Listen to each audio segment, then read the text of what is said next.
Welcome into another edition of SE Checks In, presented by First Texoma National Bank. We have a very, very, very special guest with us today, Pete Spratt. Pete was a two-sport standout at Southeastern, Savage football and Savage track, three-time All-OIC football player, 93, 94, 95, All-American, OIC Offensive Player of the Year in 95, fourth on the SC all-time receiving list, fourth best single season in receiving, three-time national qualifier in track, won 6 individual conference championships, and most recently elected to the Southeastern Athletics Hall of Fame. So we have got got a dignitary with us for sure. So we actually got his coach, director of athletics, Keith Baxter, with us. Keith coached him and all that. So we'll kind of start there. You know, I know for a couple of weeks where Keith was, we were wanting to tell you and all that and wanting to find a way to do it. What'd you, when Keith called you, did you have any clue about what he was going to say? Well, it's kind of like when the AD from your old university is trying to get in touch with you and make sure that he has the correct contact information. That kind of gave me a telltale sign that that's what he was calling about. Because in 2018, he called me looking for Lori Alexander. Yep. And so it was her time up. So I'm like, okay, it's got to be something to do with the Hall of Fame. He's trying to make sure he's trying to get the right contact information. So it's got to be the Hall of Fame. So I was ready. I was ready for that phone call. So, but I tried to mask it when we got on the call and talked about a different topic, but then I couldn't wait. I couldn't wait to get the news. And Pete, let me not to interrupt Seth or you, because this is about you, but you know, the pride and the notoriety you brought to Southeastern athletics during your time here and since then has been very, very, very special. And you know, it's a personal deal for me. It's great for the university. And you know, I couldn't be happier. And so on behalf of Southeastern Oklahoma State University, let me be the first publicly to congratulate you on this honor and allowing us to bestow this honor on you, because it's a great honor for us, and you make our athletic Hall of Fame better by your presence. Well, it's a great honor for me, Coach, and I appreciate it from the bottom of my heart. I mean, I had a great career and a great time at Southeastern while I was there, and some of the things that I learned back then that I carry on with me today, and I give to my athletes that I've trained now in the fight world. So it was definitely a life-saving event to end up at Southeastern Oklahoma State. Well, it was a life-saving event for us as well. Because you and your teammates came along at a great time, and you know, golly, you go down through the list of your name and some of your teammates. There's a lot of Hall of Fame potential there, and we had some great years and great memories. And you know, from a personal perspective, just my children, my wife, watching you grow, watching you mature, watching you play has been a special deal that they still talk about today. And except for my youngest daughter, she likes to forget the nickname that you gave her. Do you remember that? Little Chunky. Little Chunky. Chunky. Yeah. Oh man. It was good. It was a good time back then.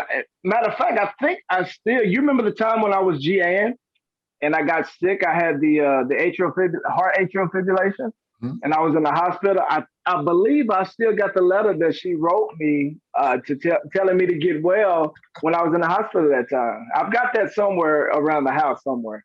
Well, good deal. Good. So deal. that tells you how close our Savage family was back then with the coaches as well as the players and the team. For sure. And, you know, me as an assistant coach at that point in time and just getting to work with the offense was a great blessing. And of course, we had great leadership from Coach Sloan, you know, his mentoring and allowing us kind of to do what we do and giving us some freedom was something that I appreciated much more as I became a head coach later on in my career, you know, because he pretty much said, you got some thoroughbreds over there, just turn them loose and let them go and let them do what they do. And you top the list with that, Pete. Well, it's kind of amazing because you could see the progression from back then because my junior year, it was sophomore and junior year, it was Ernest. And the way you had schemed the game to be able to get Ernest involved and get Ernest to the things that he wanted to accomplish. And then I knew shortly after that, I'm like, okay, Ernest is going to be gone. It's going to be my year next. And then the next year, Ernest was the 94 Offensive Player of the Year. Then I came, I was the 95 Offensive Player of the Year. And then after I left, you still have some weapons. But at this point, it was Jeff's turn. And so it was Jeff's turn to be able to get the numbers and all the accolades that he got. So he ends up being the 1996 Offensive Player of the Year. So it's back-to-back 3 years in a row that we had the Offensive Player of the Year. So that tells you your genius with your coaching and your offensive mind back there. That tells you we had some really good players. But, and again, I apologize for my voice. I woke up this morning not sure what's wrong with it, but people, what really brought you to Southeastern? I mean, I know you were for Sherman High School and then went to another university, but how did you get to Southeastern? All right, so it's a very interesting story. So I think during the recruiting time of my senior year, I think you guys kind of had the idea that you wouldn't be able to get me out of high school, to sign out of high school. But I remember during the recruiting process that I got a note from you guys. It wasn't even a letter. It was a note from you guys. And the note basically said, if you ever need us, give us a call. So at that particular time, I signed with Northwestern State, ended up going to Northwestern. First semester there, I didn't like it. I just couldn't get used to the city and the environment. I didn't like it and I quit. And so then the second semester, I went back. I'm like, okay, let me just try it again to make sure that, I'm not tripping and I can make this work. I go back to second semester, same thing. I just could not relate to the environment there. So I quit again. So after that, so now I'm sitting out doing stuff I shouldn't be doing. So I'm like, either I'm going to be dead or in jail, or I need to figure out what I'm going to do. So I thought back, I'm like, let me dig through my letters. So I'm digging through all these letters I've got, and I see the note. I'm like, I'm calling them right now. So I called Coach Sloan, set up a meeting. That was before the spring of 92 semester. I set up a meeting with Coach Sloan, came in, I had my little folder with all my stuff organized together, came in, sat down. You guys got me in there, welcomed me in, and then the rest is kind of history from there. Had it not been for y'all leaving me that note, I have no idea where I would be to this day. That's a great lesson for all of our coaches at this point, and for all of us, just that personal touch and the start of building a relationship can you don't know where that highway may end up. I remember that day like it was yesterday when you came in the office. You had the Charlotte Hornets jacket on, sitting there, and had a confident air about you, and something that I was talking to Coach afterwards. I said, well, he can really help us, but do you think he's going to fit in? And your career tells a story. You fit in. Just as this background on behind me here, we had many memories of seeing something just like that. You running up and down the sidelines, and it's funny the things you do remember. I can remember, the Northwestern game. Do you remember the Northwestern game where I think it was your junior year? We were down, had not played very well all day long, and late in the game, we're needing a big play, and we called 99 read switch, and you catch it, go right up the middle for a touchdown, and we win the game. And you did have your little pose at the end, that's yeah. So I remember that it was 4th and 10. Yes, it was. We needed a big play. It was 4th and 10. Yep. So we needed something to happen, and fortunately, I broke open, and Jeff got me the ball, and there we go. There's a win for us. 4th down, you wait till the drama, and you go to your go-to guys with you and Jeff, and you guys came through. I can see it like it was yesterday. Yeah, I remember that. That's one of the greatest plays that I had in my career, for sure. well, just as you got here, as you got to Southeastern, and then adapting from coming from Sherman and Northwest, to Southeastern, and some of the teammates. Just talk a little bit about that, if you will. Man, at that time, we had so many D1 athletes transferring to Southeastern. It was crazy. I'm like, how do we get Ernest Hunter and Jesse Palacios and Vidito, and like, oh my God, where are all these guys coming from and how are they getting here? Which I didn't mind because I knew we were going to have a great team. Some of the relationships that I still have relationships with Barry Samuels. I'm very close with him. I'm very close with Ryan Thomason. He and I talk. He actually lives probably about 40 minutes from me. And after he got through with his military career, we still keep in touch. I keep in touch with Nava, Jason Solis, Marvin Mays, Dennis Walker. Even though he was what I think we played together 1 year, I think, with Dennis. I think that was probably my freshman year with Dennis. And I still Junior Dade, of course, my roommate Junior Dade, Roland Jackson. Like, it's so many of the guys that I still keep in touch with. David David Williams. We have that special bond from that few years there with the 94 and 95 teams. And but yeah, the relationships that I've developed, they say that, these are some of the lifelong relationships that you'll develop in college, and that's very true. I'm still very close with a lot of the guys that I played with back then. Well, you're exactly right, Pete. I think that can never be overemphasized enough. The relationships you build and the bond is so hard to break and so strong. And some of those guys, like Junior and a couple others, were Yellow Jackets in high school. So you guys might have been on the other side of the ball, from Sherman Bearcats to the Denison Yellow Jackets. Yeah, I mean, when you guys roomed me with Junior, I didn't know how that was going to work out because I didn't have a great relationship with Denison, Texas. Like, those guys from Denison hated me. So to be roomed with him, and he and I developed a relationship as if we were brothers. I would go to his house and be with his family, and he would do the same. It was great. And just even Joel Looper, of course, Dennis Walker back then, and all the other guys that were there from Denison, Thomas Rucker. Yeah, man, I never thought that I would have a brotherhood relationship with some guys from Denison, Texas, but it shows you when you put on the same color that anything can happen. You're spot on. And again, I think we'd be remiss if we didn't, Coach Sloan was the ringleader of that. He challenged us all, in off season, in season, in the offices and classroom, and to get it to that and help to build that bond.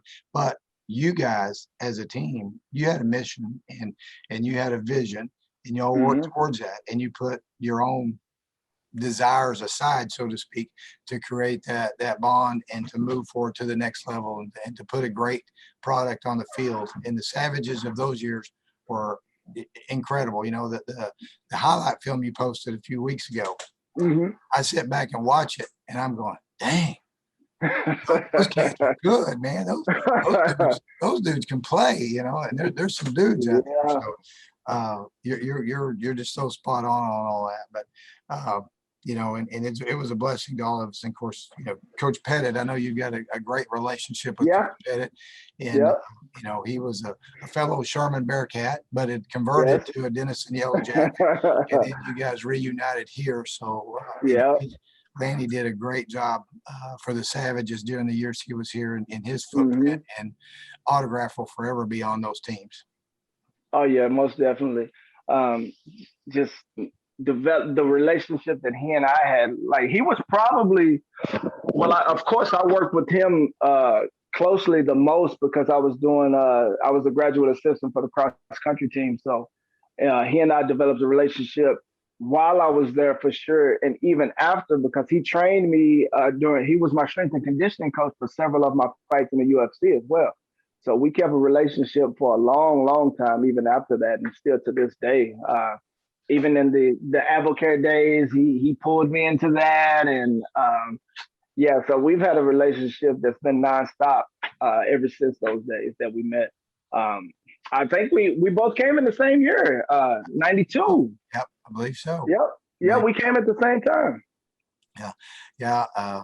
Coach Pettit, love him to death, and will always have a very close relationship with him. What? Mhm. And I know you mentioned this a little bit and talking about your teammates, but what is it, or is there one key moment or one memory that stands out above the rest, whether it's individual, team, or combination? All right, it's funny that you asked this question. So the one defining moment for me and has forever impacted my life. So if I get an opportunity to give a Hall of Fame speech, this is going to be very important and vital to my Hall of Fame speech. Um, do you remember the first away game? I get on the bus, I have a t-shirt, no collar. The rule was, and which I was okay with, I was fine with the rule. Coach Sloan's rule was if you don't have a collar shirt, you don't travel. So I step on the bus. He's like, "Where your collar shirt?" I'm like, "Coach, I don't have one." He's like, "Well, you can't travel." I'm like, "Okay." So I get off the bus and I go, and I think y'all see me drive by. I drive by the bus, so I'm going to get gas. I go to get gas so I can go home for the weekend because y'all are getting ready to leave. And by the time I get back, you're coming into the dorm room, and you looked at my closet and you were like, "You really don't have one single collared shirt." And I'm like, "Coach, I told you I don't have one." And you were like, "Would you borrow one?" And me being as stubborn as I was back then, I was like, "Coach, I'm not trying to wear nobody else's clothes. I'm not doing that." And so eventually you talked me down. I borrowed the collar shirt. I think I even half buttoned it. It was kind of hanging off all crazy. I get on the bus. I'm like, they're like, "Okay, he's got a collar shirt." I run the opening kickoff back. I don't know, 94, 93 yards, something like that. And we win by that margin. That's my defining moment. Well, that's a defining moment for all of us. Was going to Arkansas Tech, and we won 7-3, and you did return the opening kickoff, and that was the best call I made all day long. That collared shirt in there, so you're right, and you know, and I will expand on this, and I know this is about Pete Spratt, and we want it to be about Pete Spratt.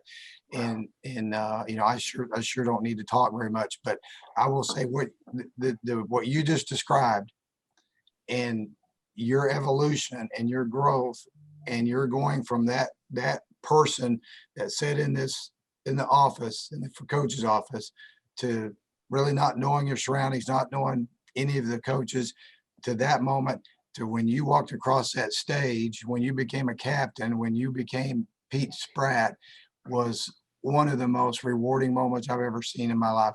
It's watching you walk across the stage, receiving your degree or receiving your diploma, and where you started and where it was that is as much as any of the catches and the touchdowns, that is the most rewarding for me, to see that and to see the growth that occurred in you, and the growth that occurred in us, because it was a mutual. Yeah. You know, back then I was young. I had hair. Yeah. And was a young guy, so you taught me a lot and taught the rest of us a lot. So I can't again say thank you enough for that.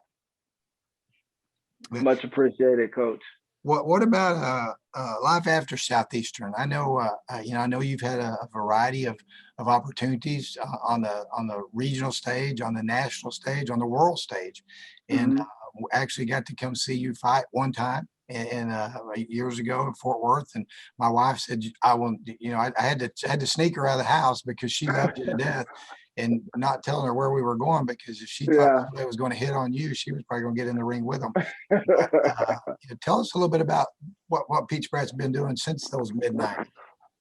Well, while I was so my off-season thing was to box and do martial arts during the off-season, so I could stay in shape and be ready for Hell Week and all of that good stuff in the spring.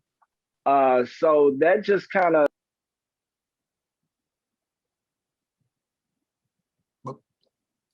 Pete, you muted yourself. to get into the NFL, which of course was my goal. I decided that I wanted to be, well, my first thing I decided to do was I was going to be a GA. So let me tell you what turned me off from coaching. We spent one Sunday in the office. I know it had to be 12 hours, game planning and stuff for the following week. Immediately, I was like, nope, I don't want to do this. This is not where I want to be on a Sunday. So I don't want to do this. So I was like, I have to find another way to be a professional athlete. And of course, I was doing it because I boxed Golden Gloves as a senior while I was still playing football at Southeastern. So I was like, well, let me just try this fight thing since the NFL thing didn't work out. And so that's kind of the avenue I took after college and after doing my graduate assistant bid with Coach Pettit and everything. So I kind of went into the fight world, and from there it just kind of took off. I was probably, I think I was a freshman when the UFC first came out. I want to say the first UFC was in 1992. And I remember sitting in the dorm room watching the UFC and was like, I would never, ever do something like that in my life. I'm like, I would never do that. And lo and behold, years later, I end up making a career out of fighting in the UFC and doing mixed martial arts for a career. And I mean, it's been a blessing. It's been a blessing. I have my own business. So they say, you know, if you never feel like you're working, you never have a job. And I don't feel like my job is work. I'm giving back to my community. I'm making some kids' dreams come true. And that's the biggest and most important thing for me, is being able to give that knowledge to these kids and help them achieve their goals. And I've got several people that have done great things in mixed martial arts. And you know, that's what's satisfying for me as a person and as a coach. Well, and of course, I fought all over the world. I never imagined leaving. First of all, I never imagined going all over the country, let alone going all over the world. That was something that coming from a small town of Sherman, Texas, thinking one day I would be able to travel the world and do something that I love to do. I never had an inkling that I would ever be able to do something like that. And mixed martial arts allowed me to do that. But football allowed me to travel to different, like once I got to college, going to Arkansas and and being in Oklahoma and going all over Oklahoma and all the places that we did in college.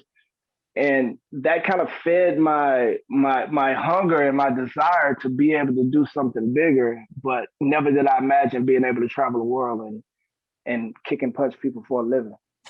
Well, I'll say two things on that, and I'll let Seth talk because I've been dominating the conversation. But the first thing is, I don't know very many people that have had a career in boxing or MMA or UFC that look as good as Pete Spratt does today at this time. I mean, you're still looking smooth, my man.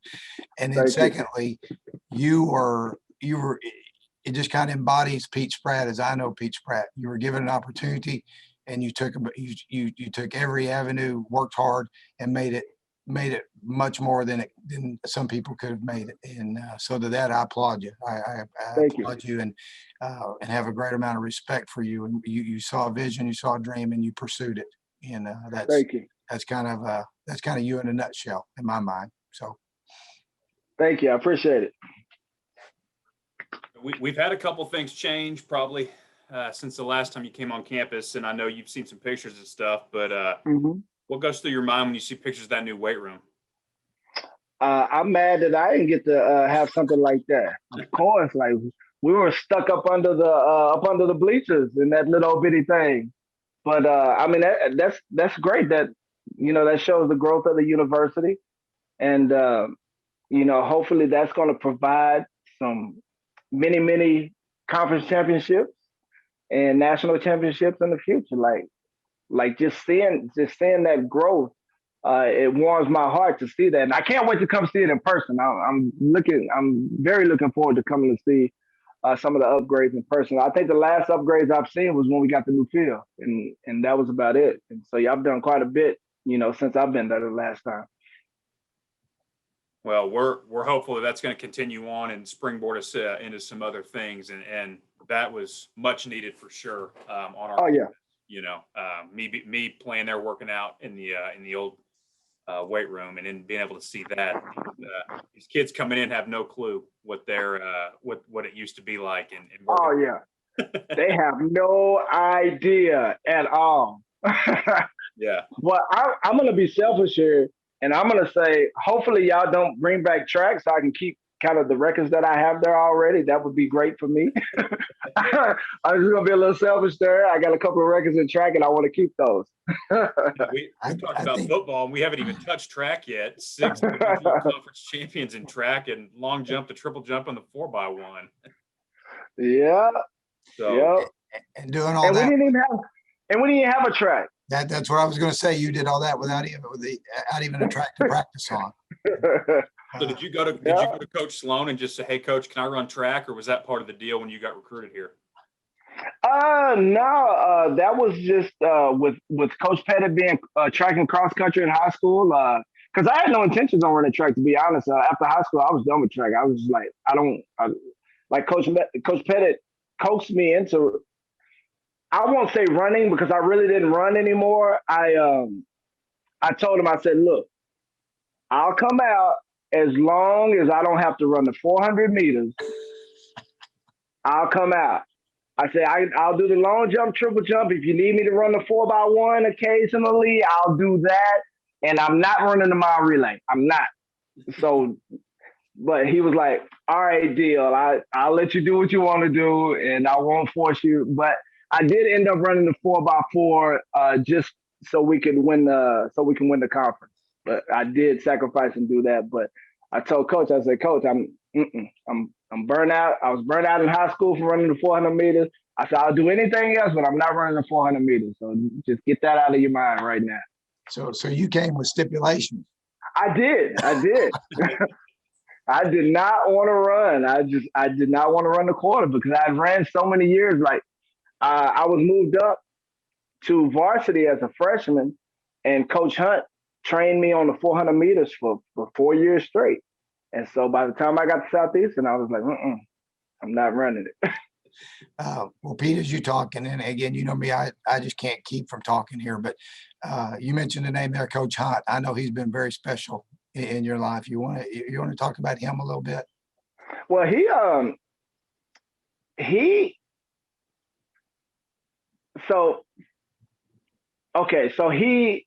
literally saved me from going down a bad path.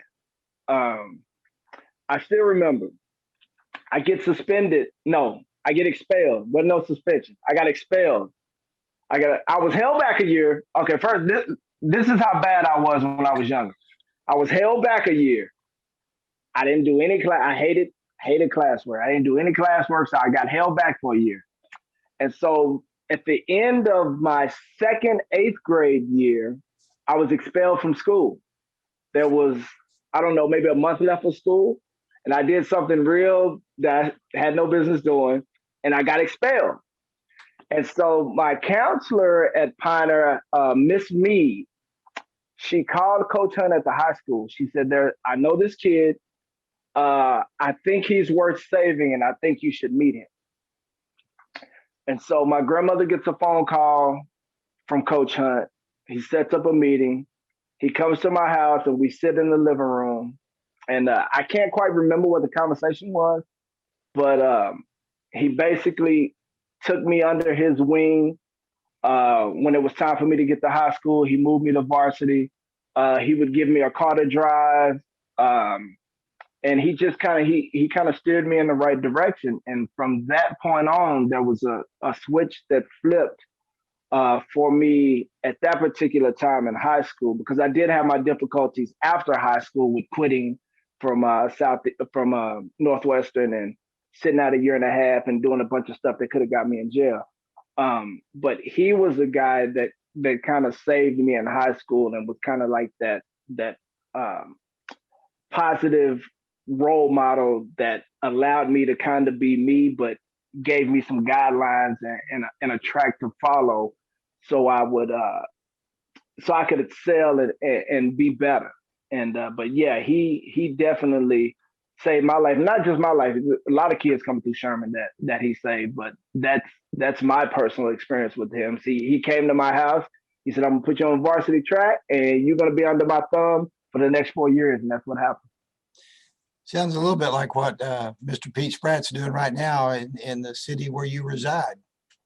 Yeah, yeah. I have a kid that just oh my, he's been with me since he was 18, and he will be 30 next month.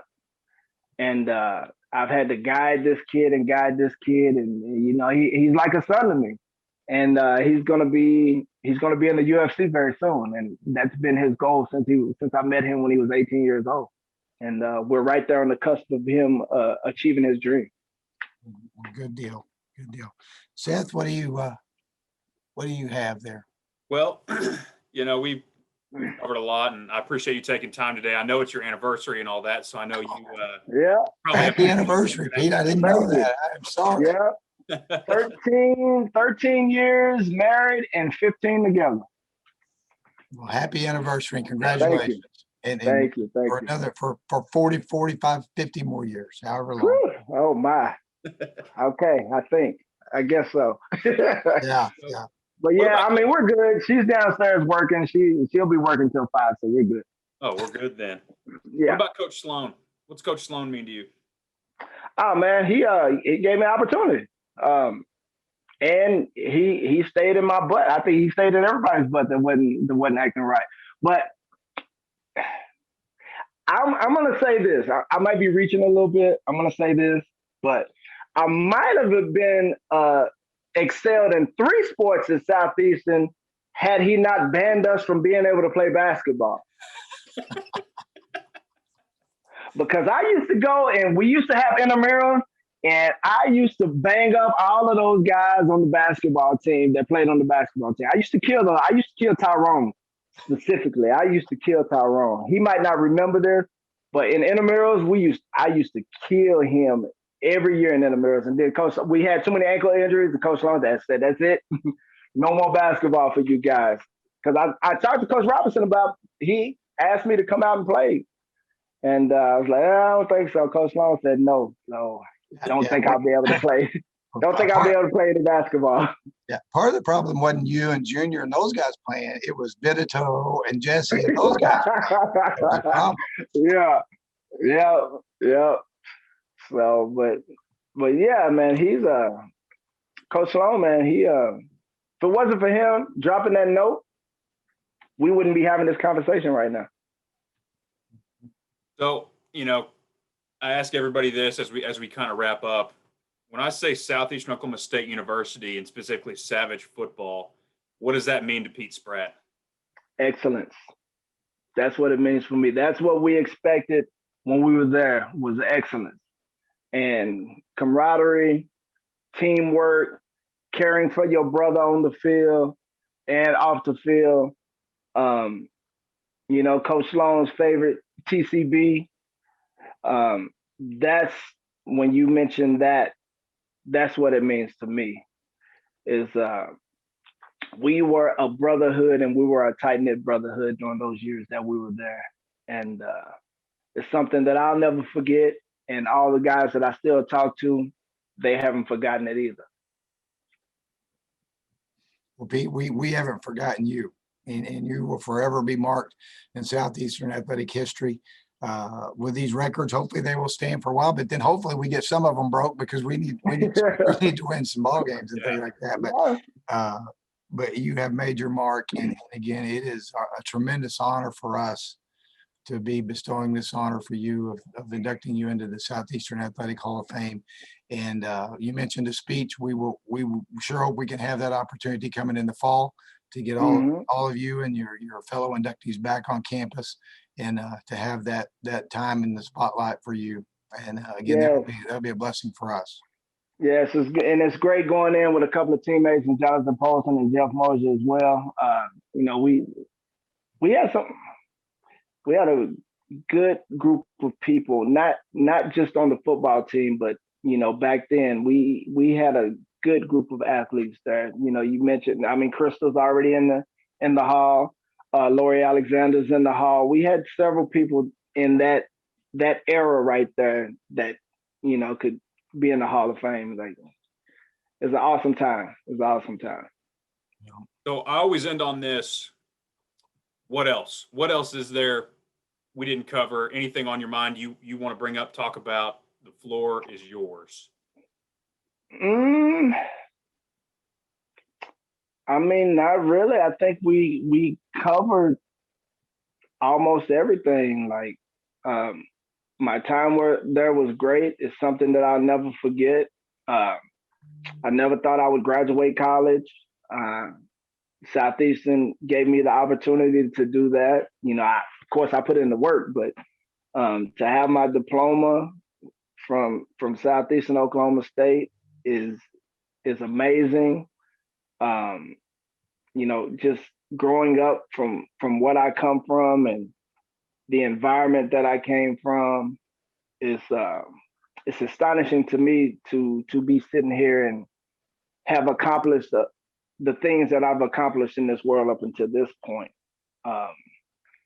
And I would be remiss if I wouldn't mention, you know, one of the gentlemen that was a big father figure for me during that time, which was Homer Phelps. You know him, Coach Baxter. Yeah. You know, I didn't have my biological dad around, and he kind of stepped in and filled that void, him and his wife. And my parent passes was to Homer Phelps and Carolyn Phelps. Those were my parent passes every year. And yeah, if it wasn't for him and his guidance as well, rest in peace to him. I think he's smiling down on, you know, what I've accomplished, and looking down on this Hall of Fame induction and saying job well done, son, because, you know, he was a vital part of making me who I am today, as well as, you know, Southeastern and the coaches at Southeastern, my teammates and everyone. Well, that's a special tribute to Mr. Phelps, because you're exactly right. He was a great man, and Miss Camille was right there with him. Mm-hmm. You know, so, Yep. Yep. Well, Pete, you know, just I want you to know I love you. I appreciate you. We're excited about this opportunity, but I'm most excited you didn't bring up my nickname that you gave me back during those years. You know, you probably can't even remember that. Forrest Gump. Am I right? You are right. You are. Yeah, you would every now and then you would be like nice and swole, and then we'd see you again and you look like Forrest Gump. You lost weight, you'd be on this health kick, this losing weight thing, and it's like, man, coach looking like Forrest Gump over there. Yeah, my wife still calls me that. She said, you know, Pete gave you that. I said, yep, I remember. Oh yeah. I was like, wait, what is he talking about? And then it just hit me. Yeah, I remember. That's when you would go on these weight benches, man. You would lose all this weight and be looking crazy, and then you put it back on. I'm like, all right, there's coach. There he is right there. And then you lose weight again. I was like, here comes Forrest again. Yeah. Take off on that run. But again, it's an honor for us, and we're excited. Your induction into Southeastern Hall of Fame is needed. It's time, and we're just so happy that you've accepted. Well, thank you. I'm very honored, and it is a blessing, and I'm excited. I'm excited to get back on campus, and I'm excited to see you guys face to face, and can't wait. Well, I'll tell you this, when you get back on campus, your dance card's going to be full, because we are going to have you speak to every student athlete we can, tell your story and tell them what's possible. That's not a problem. Not a problem at all. Well, we appreciate you sitting down, taking time today. Just, it's awesome. It's awesome to be able to talk about and hear those stories about what Southeastern did for you and what you did for Southeastern. And, you know, and you've got teammates going into the Hall of Fame as well. We have not spoken to Jeff yet. But but when we do, we'll definitely let him know that he wouldn't be in the hall without you. That's for sure. And vice versa. Vice versa. Yeah. So, well, we appreciate it. Like I said, come see us. We're changing things left and right. We got a bunch of stuff going up, outside of the weight room, and we're super excited about where we're going as a university, and we appreciate you and all the support you do for us. Awesome. Hey, Coach, I got a young volleyball player. I see that. She be killing it. So hopefully she'll follow in Dad's footsteps. We'll see.